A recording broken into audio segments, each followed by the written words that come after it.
Welcome to Brand You, the ultimate personal branding podcast. I'm Kaz Grant. And I'm Toby Lee. Together, we're here to help demystify personal branding and to make it accessible and effective for everyone. Follow along as we guide you through creating your own personal branding journeys. So, let's get started. Let's brand you.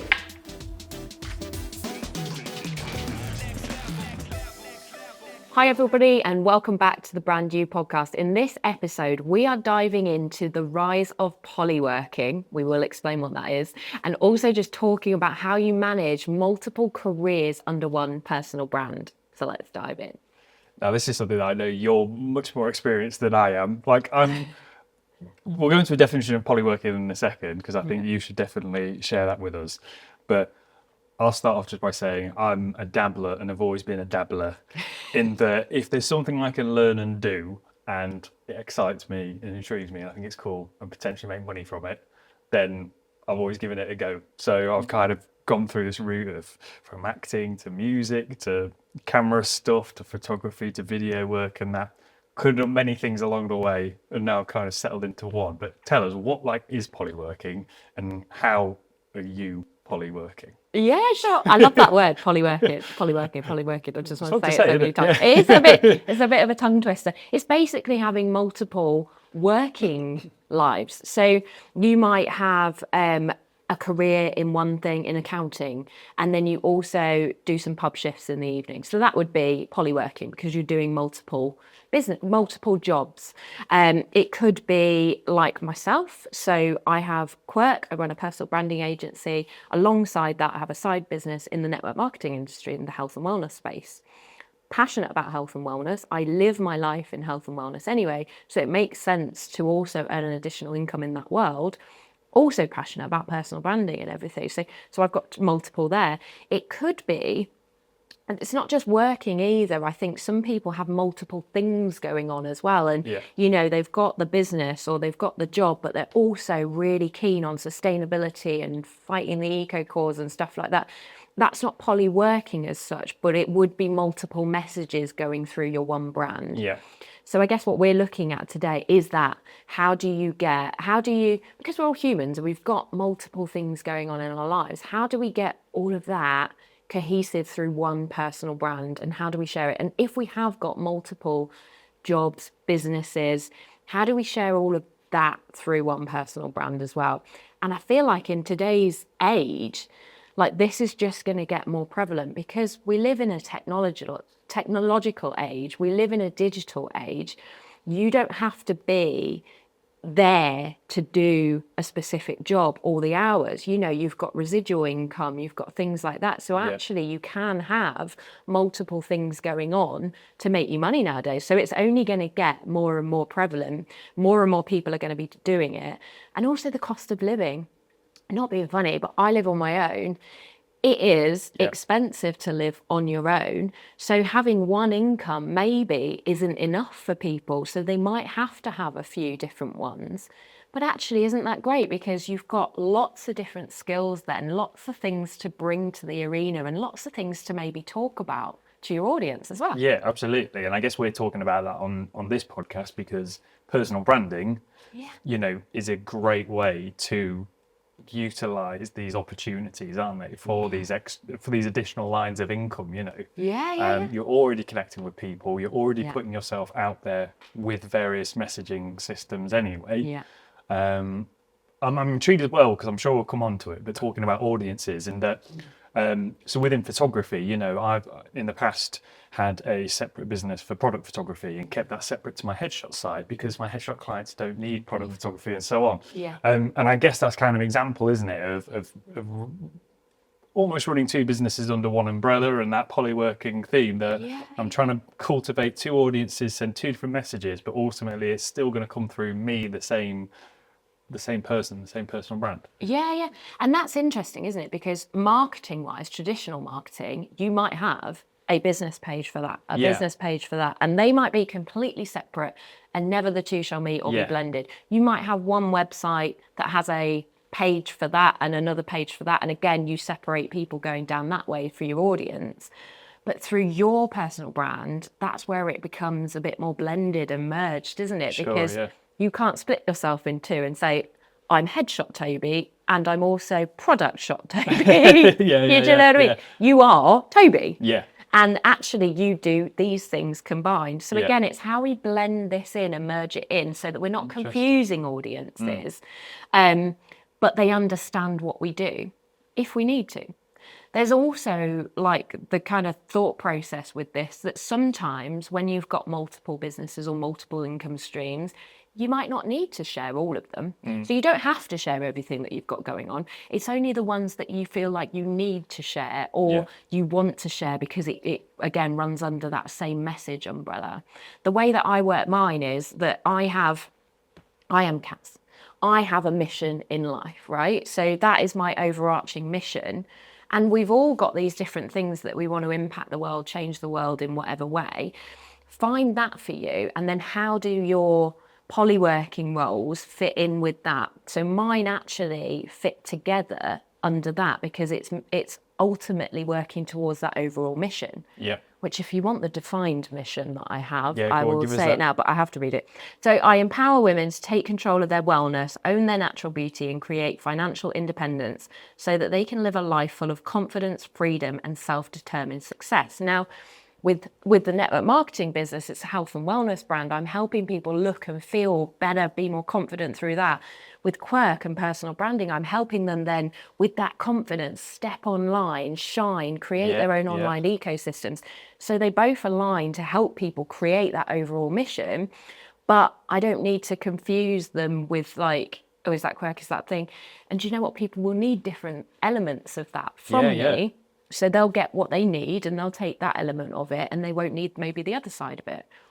So with you were doing the network marketing first, weren't you? So you had that health and wellness area there covered and you knew that was part of your mission. Yeah. At what point did you come across the personal branding side? At what point did you go, that underlines and fits in with my mission as well? Because I imagine if you were looking at other opportunities, there would have been some that you went, no, that's not the one. Yeah. Well, some of it is just stuff that will naturally come along. And this is the great thing. If you, like you said before, you might start a personal brand and you've only got one defined thing and then find 5 years later that you are polyworking because you have got now multiple things going on. And these might be things that you've strategically known and targeted, but also with your personal brand as it grows, you never know what opportunities are going to come your way. Sure. And again, if they spark that, this will help my overall mission, or this feels aligned to what I want to achieve and what I want to do, or this feels juicy to me and I want to explore it. Like you might go down that avenue. So I started because, I wanted to help people. I wanted to help women in that way. My missions kind of got more defined over time. I didn't realize when I started network marketing that that's what I wanted to create from it. And that was my mission. Actually, I've just defined my mission recently, really, last year. Because of everything that's happened in my life, going through a divorce, knowing that I then needed to financially support myself, knowing that there's other women out there that maybe cannot get the freedom and leave their partners even though they maybe want to because they've got kids to support, because they haven't got the financial stability. Like I want to really help women have that control in their hands so they don't have to get divorced, they don't have to leave, but they can if they want to. They're not trapped. And I think that's the ultimate thing. I want to help people create their own freedom. So it's like not being trapped in their situations and their circumstances. And then so I did that element to it and I learned that. And then, seeing my clients through the network marketing company like feel better and gain more confidence in themselves. I want to help more women do that. And then Quirq just came along because I'd been personally branding anyway. So I thought, well, who better to get involved and help us grow this personal branding agency than someone who has been in the trenches doing it themselves. Sure. So that kind of, again, that was a bit of a surprise, but it came along because I've been personally branding. And then again, it enabled me to hone what I wanted to achieve with it a bit more, because that's great, making them feel better and making them look better and making women, more empowered. But then how are they going to pay for that? How are they going to create those online ecosystems? Through their personal brand. Yes, that aligns. Brilliant. And again, you could fit 3, 4, 5 more things along your personal branding journey into this. I mean, maybe one day will this podcast be monetized? Yeah.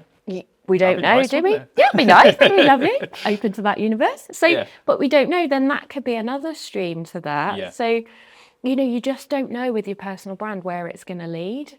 So it's a really interesting time that we're living in. And it's really interesting in the way that, you know, this is going to just help our lives in so many different ways and so many people's lives as well. Having that flexibility to do that. Yeah, I think flexibility is a really important word, isn't it? Because if you are interested or intrigued at all by this conversation, it's probably down to you being a more creative personality, wanting that flexibility for lifestyle purposes or reasons. And we can look at people that are in a fantastic job on a great salary, but they're not enjoying it. Yeah. And they're miserable, and they work 9 to 5, then they clock off, then they go in again on Monday morning.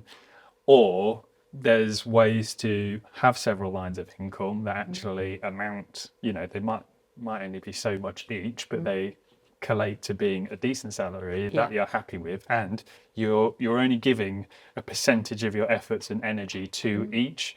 And they're all things that you've chosen to be in there. They're not things that you're necessarily having to do. So you're passionate about them. So then that energy becomes easy to find, you know, and the chopping and changing makes for a real creative lifestyle. Yeah, because I think that's a good kind of discussion point to go in, because there's lots of gurus out there and people out there that are like, you need to just focus on one thing. Focus on one thing, otherwise your energy is split and, you know, you won't make anything great and good. Well, first of all, it's what do you want to make it anyway? Yeah. How's it going to work for your life? So yes, you might not then make it into a £100 million business, but do you want to do that anyway? Or like you say, is it the fulfillment that you get from each of those things would make you happier than that 100 million? So you've got to think about what you're creating for you. But also it's like, do you really have to focus on one thing? If again, your mission is that one thing that you're focusing on, but within that, you're doing that. And I find it really interesting, I think, because some people speak to me about that and have asked me about that, like, how do I cope with that focus element and how do I split my time in that way? And I find it really intriguing, because most of the time as well, it's people with families that are asking me this, and I'm like, well, I also, like, how do you split your time between your business and your family? Because you are actually splitting energy, because you have kids to grow up and you have all of this responsibility. You have a hell of a lot to do if you're a parent, but you can do it because you have people to keep alive and you also have a business to keep alive. So you do it anyway. So I haven't got a family. So how about instead of kids, I'm polyworking and I've got the 2 roles there. So instead of my getting the kids ready in the morning or sorting out the kids after school and taking them to their events, I'm working on the side business and I'm doing that element of it. And then during the day, I'm fully focused on this element of it as well. And I'm not saying, again, if you've got kids that you can't do the polyworking too. But again, it's like, how much energy do you have? And I also believe that, and this is the thing with the network marketing and the health and wellness space that I'm in, I believe that you can create a lot of energy. I believe that a lot of people in normal day-to-day life, a lot of humans are not doing things that create energy. And that's why they haven't got the energy to do all of this stuff. Because they are going home and slobbing on the sofa and like literally I do that movement when I'm doing it. You feel drained, sat like that, right? But if you're going to the gym and you're living the health and wellness life and you're getting great sleep and you're feeding your body correctly and you're fueling it with all these nutrients and everything, then actually you have got a little bit more energy to do some of the things. So again, it all aligns, because that gives me energy to do that and be kick-ass at that, and then that feeds into that, and just aligns so well. And I've had lots of conversations with clients as well that are coming to us at Quirq wanting personal branding help, and it is because they've got a few different things going on, a few fingers in different pies, and they're unsure how to blend it and how to merge it. So I guess we could talk about that next. So I think one of the best things to do if people are polyworking and they want to create their personal brand is to get clear on the different roles that they have at the moment and have a little look at them and see, is there any way that they can all tie into the main messaging? Is there anything that they can kind of twine together? If there's not, maybe look at 1 or 2 of the roles and think, do I actually have to weave that into my personal brand? Because there'll be people out there that maybe actually don't have to share that part of their polyworking with the world. A great example of that was, so I've got Quirq, I've got the network marketing business, and then over Christmas, the pub that I worked at the year before when I was made redundant asked me to do some more shifts over Christmas. Because I cannot say no to people, I said yes, and then regretted it later because it's really exhausting, especially at 40. I'm not 20 anymore. And at Christmas as And well. at Christmas, what a time of year to work at a pub. I have learnt my lesson this year. Anyway, so I added that in, and I did share it slightly with my audience, but I didn't then weave that into my narrative of like, oh, I'm now also doing this, because it was temporary. It was just over Christmas. It was to help them out. I didn't really need to, but I did share snippets of it because I thought, well, my audience who knows me already, some of them are Lincolnshire based, they will come into that pub and then they'd be confused because they'd be like, why is Kaz here? Hold on, are you doing that? Are you doing that? Yeah. So I didn't want to confuse people in that way. So I did share snippets, just letting people know that I did that. Stopped it now because it's no longer a thing. So again, it's like looking at what you do need to share with your audience, or maybe what you don't. And then again, getting clear on what it is that you want to share with the world, and how those elements to it fit in. So maybe they could form parts of your content pillars. So you could have, like, I don't know, that your main business, your side business, and then you or your hobbies in your life outside of that. Those could be your content pillars. And again, that could be woven into the narrative. So just be selective and have a think about what you want to share. The other thing that I do as well with my polyworking and my world and my online world is my ideal audience for both are slightly different. Yeah. So with Quirq, we're mostly going to be working business to business. Yeah. Within that, yes, there will be individuals as well, but majority of wise, it's business to business. So with Quirq, I'm on LinkedIn majority of the time, and I share the Quirq through that messaging and that platform because that's where businesses hang out. With the network marketing business, that's B2C, that's business to customers. So actually, I'm more on Instagram with that. And again, it's that health and wellness kind of space in that world. It works better on that platform. So I don't share much on the others. Yeah. I do mention both, again, on both platforms, a little bit of the other worlds, but again, only to not confuse people, because there is some overlap. Some people follow me on both platforms and they'd be like, hold on, this is a totally different person to this person. So there is a blend, but again, it's how much do you want to share and how could you do that? And I've noticed that between the two platforms as well, it's more you're acknowledging the other, and using an opportunity to have a bit of content to share to this audience about what you do over here, and vice versa. It's not like you're taking promotional offers over to LinkedIn and sharing those or anything like that, is it? Yeah, no, exactly. It's basically keeping people in the loop about both. And again, it's so I don't confuse people. Yeah. So they know, because if I did just share this, and then they met me online and I was talking about a health and wellness thing, they'd be like, what? Yeah.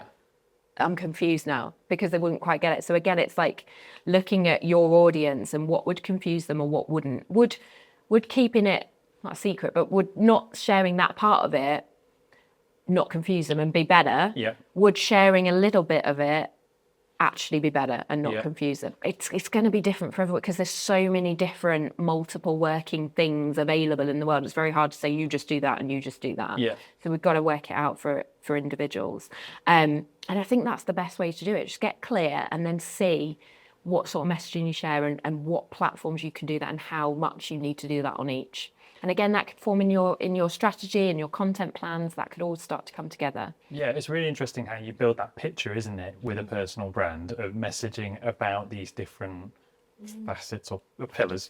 Let's use that term. Because I find it interesting when you mentioned about when you're working in the pub, is that's something that a lot of people might go, I'm really passionate about my business. That's all I want to tell people about. Yeah. I don't need to tell them about that bit. But actually, what comes across is in being really transparent. I just kind of saw it as like, oh, here's Kaz just being really transparent and open about everything she shares, of what she's up to. But like you say, because you connected it back to what your mission is and what your goal is, and therefore that's why you're doing these shifts over Christmas and stuff. It's actually really interesting for us as an audience to just learn a bit more about you and like your world. Yeah. I wasn't there going, I'm in the pub, come to the pub, do this in the pub. It wasn't an advertisement for the pub, was it? So it was just me sharing that's there. So again, if you came into the pub and you saw me, it wouldn't be like, what's happening? Hold on. Yeah. But and again, it just weaves into the whole narrative of everything. And it gave me great content for health and wellness because that pub is an awful environment for health and wellness. So it gave me that real edge to stories that I could talk about, especially on my Instagram. I was like, that world is not my world anymore, but this is why this world is my world now, and like how much better I feel. So it was actually, again, looking at giving you ideas and content creation things. It's actually quite nice when you look into these different sides to you as a human and different working worlds and different businesses, because it all makes you and weaves into why you're passionate about all of these different things. It gives you great stories to share about it all as well. So sometimes it's a good thing having a few different things. Yeah, absolutely. And it keeps things interesting on your socials as well. Really love it. So then the other thing that we can do is go into how you balance time, energy, and priorities. Shall I ask you the question? Yeah. So if we've got all these things going on, how do we balance, between our time and our priorities and making sure that we still give a good representation of ourselves with personal branding whilst incorporating all these elements? Yeah. That's the magic balancing act that you've Do we got have to an figure answer? out, isn't it? Well, again, it's going to be different for every single person because, again, it's different for different people. The main focus for me at the moment, main avenue, and the thing that I'm sharing most about and will take most of my time up during my day is Quirq. It's the personal branding agency. We need to grow it. We need to get it off the ground, fully propelled into the future. I know that that's a focus for me. Yeah. So the majority of what I will share and the majority of time that I invest into anything will be mainly into Quirq. My network marketing is a side business at the moment. It doesn't take majority of my time up. It takes consistent time, but it's like an hour an evening, maybe 2 hours at the weekend, something like that. So again, I can balance my time quite easily because I'm not that. I think, again, sometimes from the outside perspective, because of the content that we will share with our personal brands, it may look like to your audience that you're spending a 50-50 split on something or whatever, but actually you're not. You may be spending an hour on that one, an hour on that one, an hour on that one. And then you could have the rest of your day off. Realistically, what's it looking like for you? So it's time-wise, it's going to be very down to individuals. And look at that as, again, if your main goal for 2025 is to do this, then obviously do not spend the majority of your time creating content on that. Yeah. Spend the majority of your time doing that and a little snippet of your time on that. And then that'll be your blend and your balance for you. I think, again, dipping into the energy side of things as well. I do feel it's really important, actually, because when you are creating a personal brand as a whole, this is extra. People aren't coming to us at Quirq and getting their personal brands created for them. If you're watching this podcast and you haven't got the money to do that, you're doing it yourself. This is taking you extra time in your day, on top of your day, to create this. We need to be looking at how we are protecting our energy in life. And this is just great stuff that I've learned from the network marketing industry, really, is how we're spending our energy, how we're protecting that.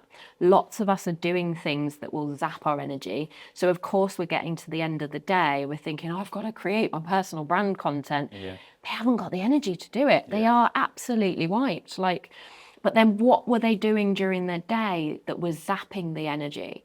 And again, that's going to look different for different people, but it's really looking at the basics of things, how are you sleeping? How are you moving during your day? If you've got a 9-to-5 desk job and you are not getting any movement in that time, you're sitting there eating lunch at your desk, you're not going out for a walk at lunchtime, things like that, you're not going to have the energy to personally brand in the evening. You're not. But if you have gone for you've had your breakfast in the morning, you've gone for a 15-minute walk, then you sit at your computer, you have regular hour breaks, get up, move around, shake your body off, go back to your computer, do your work.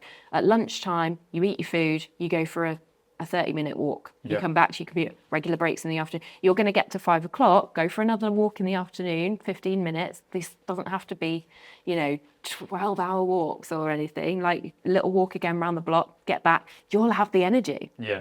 Don't sit on the sofa. It's got a magnetic pole.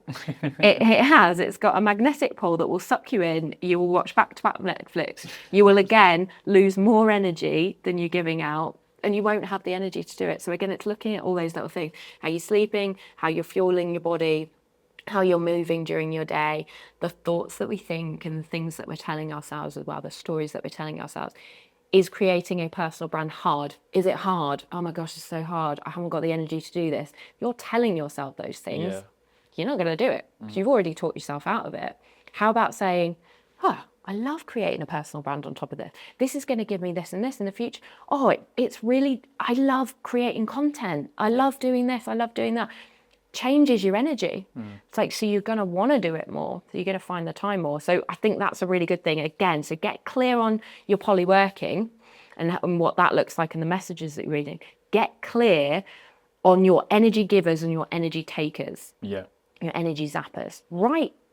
Get a piece of paper, write a column. Energy givers, energy zappers. What gives you energy? Does walk in nature give you energy? Does sunlight give you energy? I know if we live in the UK, it's a bad one as an example. But again, you can get out and get a little bit of light in your day. What zaps your energy? Sitting on the sofa watching back-to-back Netflix. Okay, limit that. Do more of that.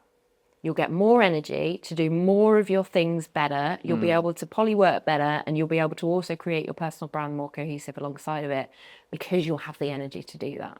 So this week's actionable step, we want you to think about your polyworking through personal branding. So take 15 minutes to kind of map out what are the different facets that you could be talking about, whether it be business related or different working scenarios that run alongside your business.